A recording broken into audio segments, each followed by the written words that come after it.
Now to the war in Ukraine, where Russian forces have been pushed out of the strategic city of Lyman. This marks Kyiv's most significant gain on the battlefield in several weeks. Moscow is responding with more long-range attacks that have killed civilians.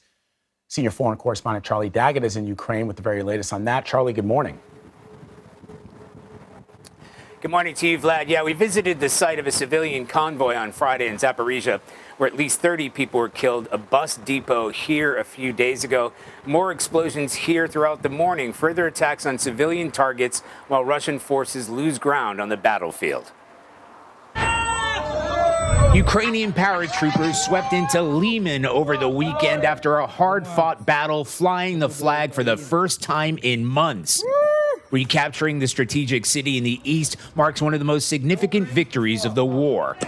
And the Ukrainian flag will soon fly in other regions, vowed a defiant Ukrainian president, saying the successes of our soldiers are not limited to Lyman.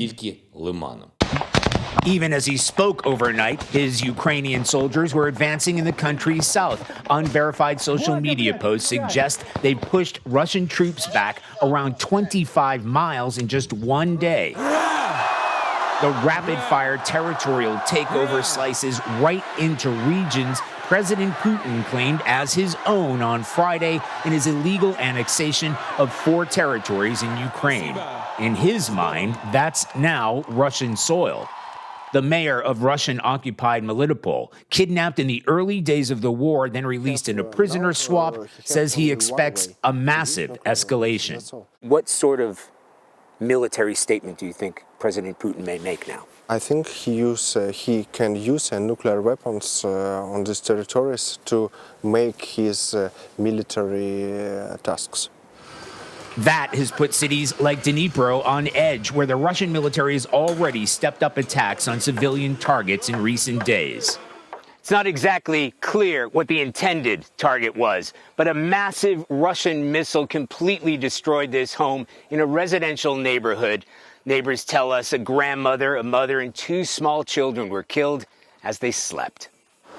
We watched as tearful residents paid tribute, laying flowers and toys, young lives taken in a random rocket attack miles from the front line. Others wandered in shock and disbelief and fear of where and when the next rockets will strike. Now, we're learning Ukrainian forces have taken even more ground south of here this morning, and an indication of how bad it's going for Russian forces. A Russian-installed official in Kherson had to admit Ukrainian forces had broken through a little deeper in the televised appearance. Anne-Marie and Vlad? So, Charlie, what does Ukraine reclaiming that city mean for the war? How does it impact Moscow's efforts to annex? I mean, those efforts, we say efforts, but they've already annexed those regions from Ukraine.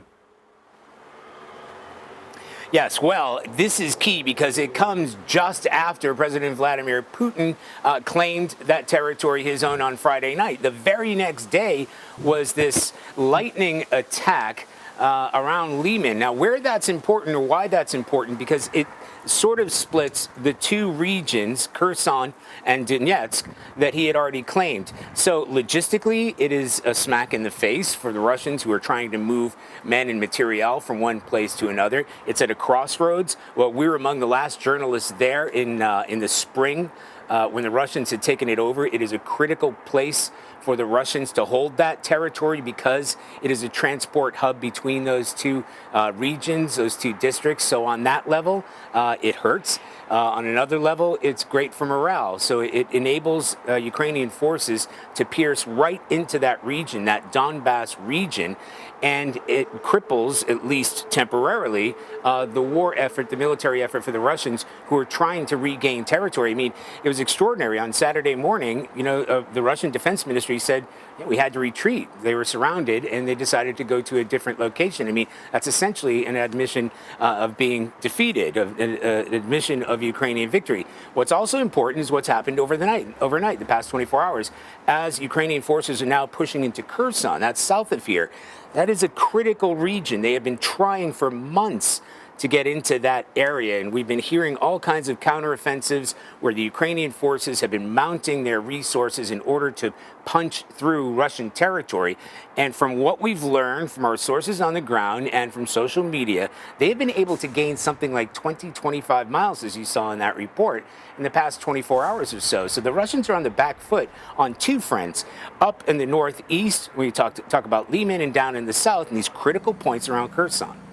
I mean, you can't help but to think that Putin has somewhat egg on his face. I mean, I don't think they've even cleaned up from their celebratory concert in Red Square over making this announcement, and then you see all these incredible gains.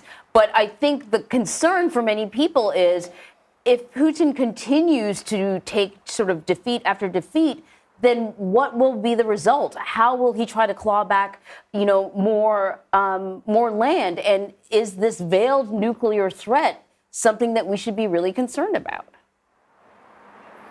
Yeah, so Anne-Marie, let's take it back to Friday afternoon. What everybody was concerned about in the international community, the United States, Washington, D.C., there, here, certainly here in Ukraine, was it changes everything from a military standpoint. As soon as President Putin decided that those were Russian territories, and he made the statement that he would defend those territories as if they were Russia, it changes the parameters of the tools at his disposal, and he has threatened as much, including hinting at using nuclear weapons, because this is no longer a fight in his mind on paper that's happening in Ukraine. This is now a threat against Russian integrity, Russian territorial integrity. And that means, as everybody's worried, what will he use either in this region or away from this region? We have to remember that we're in Dnipro. We're about an hour and a half from the front lines in sort of the Zaporizhia area. That convoy that got hit was only about 12 miles.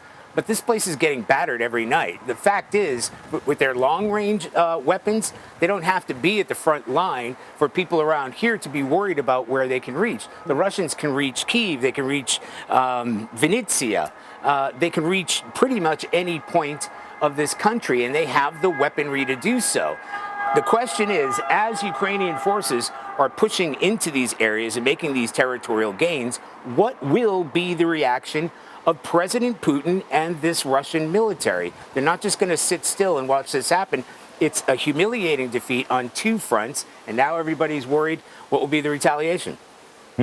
Charlie D'Agata on the ground for us in Ukraine. Charlie, very difficult reporting, but thank you very much. Thank you.